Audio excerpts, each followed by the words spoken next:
আমি মোহাম্মদ সজল মিয়া, ওয়াকফ অডিটর, সিলেট জেলা। আমরা মাননীয় জেলা প্রশাসক মহোদয়ের নির্দেশ ক্রমে একটি কমিটির মাধ্যমে আমরা এটা ডাক বাক্স সিলগালা করি।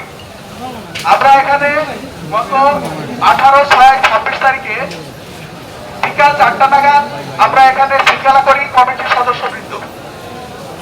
এটা অদ্য আমরা খুব তাৎক্ষণিকভাবে একটা সিদ্ধান্তের প্রেক্ষিতে আমরা 22/6/2026 তারিখে আমরা 2টা নাগাদ জোহরের নামাজের পরপরই আমরা এটা বলি মাননীয় জেলা প্রশাসক মহোদয়ের নির্দেশ ক্রমে।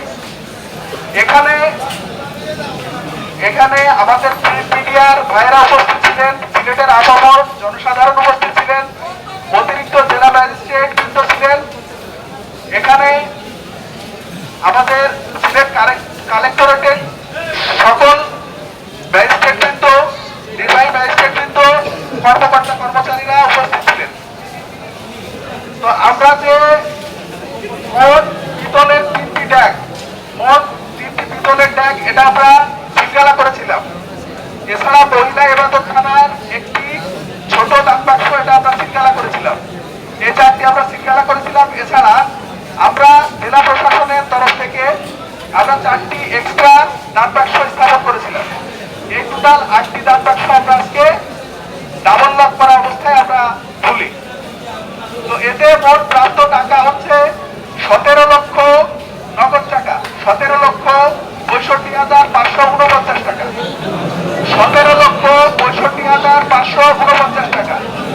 এছাড়া আমরা স্বর্ণালঙ্কার পেয়েছি 7 আনা স্বর্ণালঙ্কার পেয়েছি। আমরা এটা আমাদের যে স্বর্ণকার আছে তাকে দিয়ে আপনাদের সামনে আমরা এটা পরিমাপ করেছি সবগুলো টুকরা। আমরা 7 আনা স্বর্ণ পেয়েছি। এছাড়া সৌদি রিয়াল 5 রিয়াল করে আমরা 2টা টাকা পেয়েছি, সৌদি রিয়াল পেয়েছি 2টা। এটা আমাদের হযরত শাহজালাল রহমাতুল্লাহ আলাইহির নামে সোনালী ব্যাংক কর্পোরেট শাখায় আমরা এই টাকাটা হযরত শাহজালাল রহমাতুল্লাহর বাজার হিসাবে এটা এখন জমা প্রদান করা হবে। ধন্যবাদ আপনাদের সবাইকে। আপনারা, আমি ওয়াকফ অডিটর সিলেট ও সুনামগঞ্জ জেলা মোহাম্মদ সজল মিয়া। ধন্যবাদ। আপনারা এতক্ষণ ধরে অধীর আগ্রহ